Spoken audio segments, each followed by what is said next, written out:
seed saving is the most important thing to do in our times. Farmers have been made to believe that they can buy seed every year, but what's available in the market is chemically bred seed, coated with neonicotinoids, genetically engineered seed. So if you want to do real farming or real gardening, you need your own seed. The nature of seed is to go to seed, to multiply, to be shared. And all the new laws are designed to prevent us from saving seed, to make seed uniform rather than diverse, and to remove human intelligence from the reproduction and breeding of seed. And so you're a scientist when you start to save seed. Much better scientist than those shooting genes with gene guns blindly, not knowing what they're doing to produce GMOs. You're a scientist in service of life on Earth. But there's a second reason why everyone must be a seed saver. Because the colonization of this planet and life on it is taking place through the seed, through genetic engineering and patenting. And that's why in 1987, I started the movement to save seeds and created Navdanya. I'm so happy that with Navdanya and Navdanya International, the garden that Rishi and Manju and their family has built here in urban California is showing another way. California is such a disaster of trying to grow food in a desert, pretending you are in a wetland. And that has led to violence, both to the people whose water's being taken, but it has led to violence against the earth, and the drought of California should be a wake-up call. So get out of the supermarket, get out of the drought, get out of seed slavery, get out of food slavery, sow your freedom by knowing your seed, saving it, and this video that has been prepared will help you in starting that path, even if it's one pot on your windowsill, just a terrace in the city, or a garden like this beautiful one in the heart of California. This is how all of California should look, and this ends up being a water conservation system rather than a water guzzling system that the monocultures are. California has another road, and that road sign is right here. When we buy food in the grocery store today, we're buying food that was not developed for our health. That food is grown with seeds that have been hybridized, genetically modified, and just bred generally so that it could last through transportation, so that it would stay on the shelf for a long time, and so that it will look pretty. We're not eating food that is nutritious, that was grown in healthy soils so that they're full of vitamins and vitality. And we're not eating food that was developed to be healthy. When we save seed at home, when we grow our own food, we take back some of that power. We can actually grow food that helps the planet, that restores ecosystems, that restores ecology. When we save seed, we're actively creating our future, and we have to care for the seed so that the seed can care for us. I learned to save seed at Dr. Shiva's farm in India called Navdanya, and I've been taking those practices and using them to develop this garden that we're sitting in here today. We're at the Growing Home. This is the garden that I've been developing here in Los Angeles, California for the last 4 years now. And this is the demonstration site where I've taken the principles that Dr. Shiva is constantly expounding and talking about, and I've been putting them into practice so that people can see the different world that's possible. And it all starts with the seeds. Today I'm going to show you how to save seeds. I'm going to show you some of the basic principles behind saving seed. Let's look at what a fruit is first. A fruit is a container that a plant grows to spread its seed. So fruits that you're used to seeing in the store, like lemons or apples, are fruit because they have seed in them.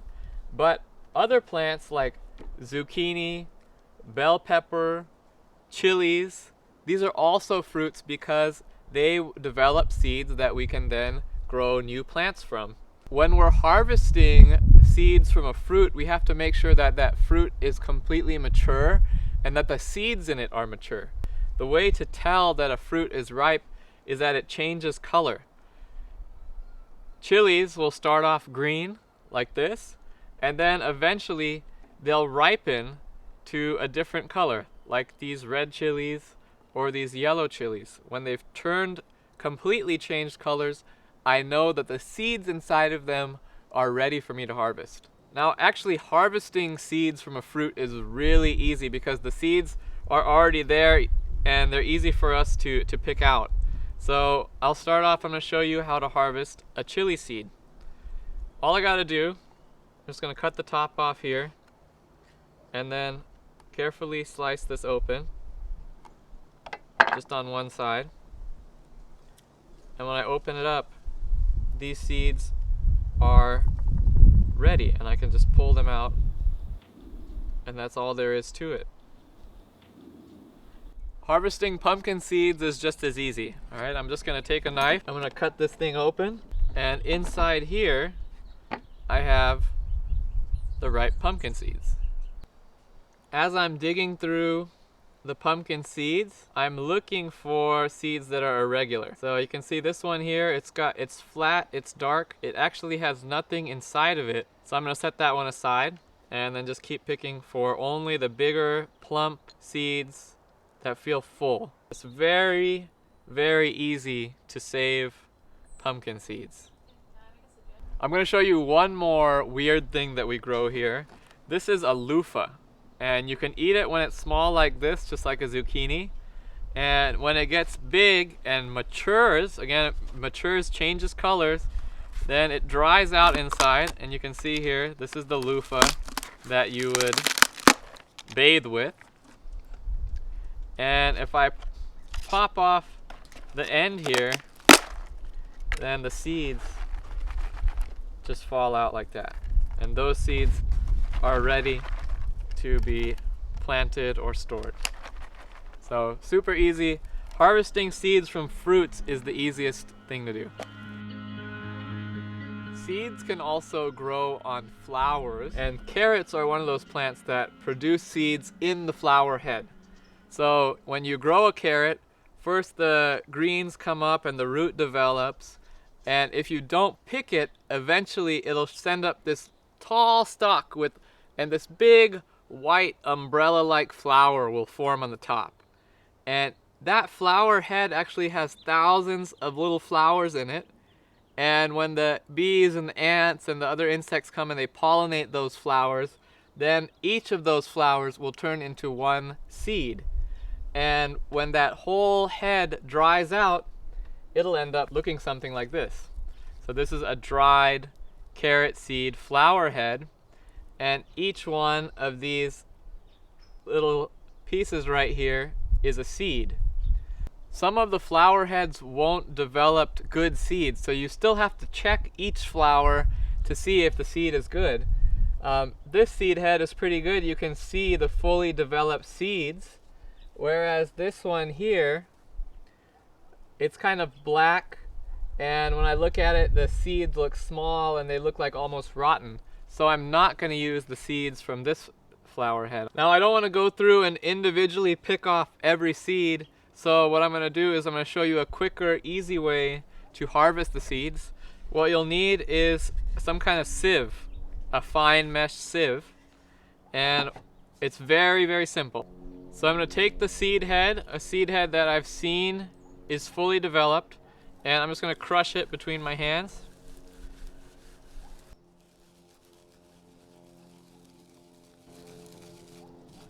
And now all the seeds have fallen onto my sieve. And now I'm just going to take my sieve and crush the seeds along the sieve. The smaller seeds, the undeveloped seeds, are falling through. A lot of the just other material besides the seed, the leftover stickers and branches are falling through. And what I'm left with is pure carrot seed. Almost pure. So you can see here, this is all good carrot seed that I can use next year to grow my carrot crop. So that's it. That's how you save seed from a flower. Plants in the pea family and the mustard family, they produce their seeds in pods. With the mustard, the flowers come and they're pollinated up here, but then the pods are produced along the stem. So you can see these are the green pods right here. And eventually those dry out. And these are some radish pods. Radishes are also in the mustard family. And when I break this open, I will find some of these radish seeds. And so these are the radish seeds right here. You've probably eaten green peas before. And when you let that green pea completely mature and the whole plant dries out and the pods will dry out, then you just open that pod up. You can harvest the green pea seeds right out of the pod like that. Then we also can do beans. So when you eat green beans, you're eating the immature bean pod. And if you let that mature just like you would a pea pod, then you can crush that open, and inside you have the bean seeds. These are called purple hyacinth beans. This is a rare variety of bean. And when I pick these seeds, especially the bean seeds, I want to look for any little holes because there's an insect that will bore into that seed and eat the inside out. So this one here has, you can see the holes from the outside actually. And when I open the pod up, you'll see the seeds. They're misformed and they're full of holes, and these are not seeds that I want to save because they're not going to grow. To harvest seeds in a pod, you can just keep going through all of your dried pods and opening them up like that.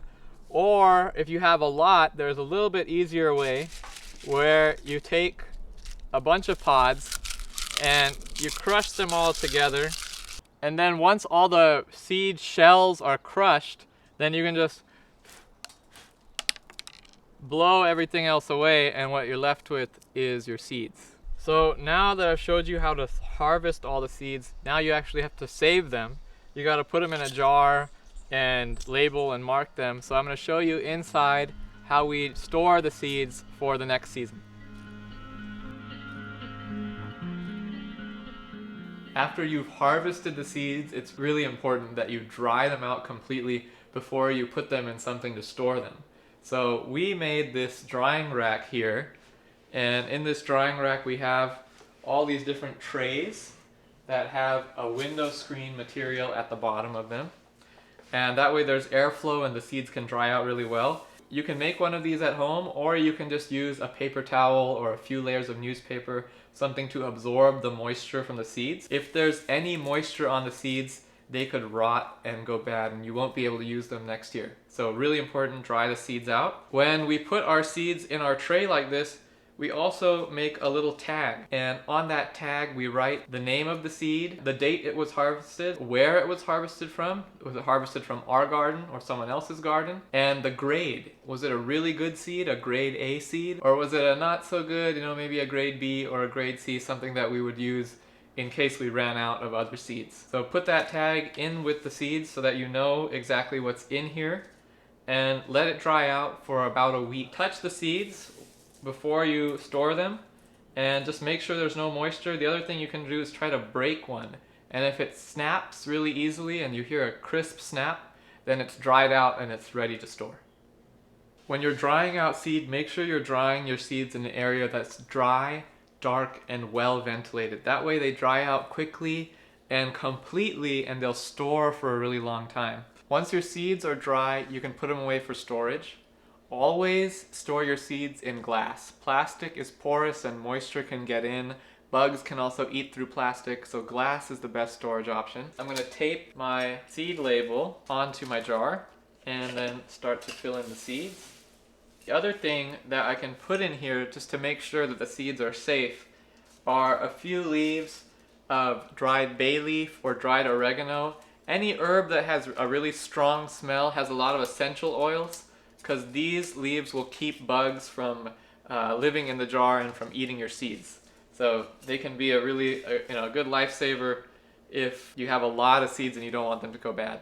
Now the seeds are in our jar, and we're going to put the jar away into our seed bank. And your seed bank where you store your seeds should be, again, in a dry, dark area away from direct sunlight. Now once your seeds are in the seed bank, they're good here for 2 to 3 years. And it's important to remember you're a seed saver now. So you have tons of seed. I have maybe 1,000 loofah seeds in here, and I only need to grow 3 or 4 plants. So part of being a seed saver is sharing your seeds. Share your seeds with your friends and family and neighbors so that they can also start to grow that abundant, nutritious, healthy food, and let's start to regreen the earth.